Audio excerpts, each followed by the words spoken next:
Praise the Lord. Ní ìgbà kan rí, bàbá wa Otegbeye, bàbá wa Otegbeye, ó tún di ìgbà míì. Bàbá wa Otegbeye, bàbá wa Lábíntán, ó tún di ìgbà kan. General Olúrin GNI, ó tún di ìgbà kan. General Olúrin GNI, Senator Akin-Odunsi, ṣé ẹ rántí? Ẹ wá nígbàgbé yìí tó ṣe kọjá tó tún jẹ́ GNI, AAA. A máa ń dùn mọ́ra wa lọ́wọ́ ni. Ṣùgbọ́n Ọlọ́run wá ṣe Ọlọ́run nínú kún fàyà kún. Ó wá ní bẹ́ẹ̀ ló máa rí, bẹ́ẹ̀ náà ló máa rí. Ọlọ́run wá ní èmi bí iye Otegbeye Àdìsá, èmi ni máa jẹ gómìnà lọ́dún yìí.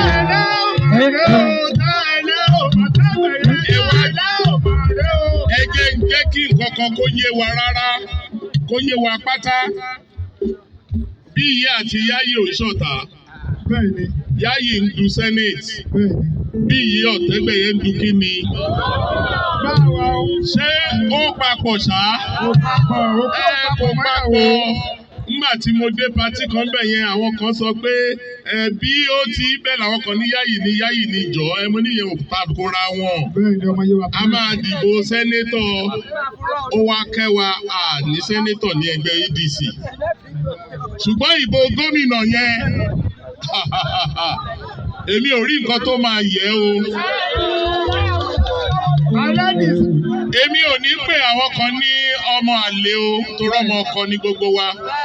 Ṣùgbọ́n ní ọ̀tẹ̀ yìí, ọmọ ọkọ tòótọ́ kò ní tọ̀ sílé o. A máa pa ìtọ̀pọ̀ kó ba lè hó ni. Ìsìn kò sí ẹni tó pín wa o. Àfi tá a bá náà fẹ́ tún wá ṣe ra wa. Mo wà ní Ìjẹ̀bú. Gbogbo àwọn Ìjẹ̀bú dìde, wọ́n ní iye wa làwọn fẹ́ support. A wà ní ọ̀dọ̀ kábíyèsí Aláké níjọ́ tá a ṣe flag off. Ọ̀pọ̀lọpọ̀ yín wà ńbẹ̀ o. Gbogbo Ẹ̀gbá dìde pátá, wọ́n làwọn máa tẹ̀lé wa. Wọ́n ní láti ọdún 47 years back, àṣírí Ìjẹ̀bú ti ṣe, Ẹ̀gbá ti ṣe, Rẹ́mọ ti ṣe. Kí ni ọ̀bọ fi sórí tí? Otegbeye ó wá kàn wá, ẹgbọ́ o. Ó wá kàn wá, gbogbo wọn wá ń sọ pé Ọlọ́run máa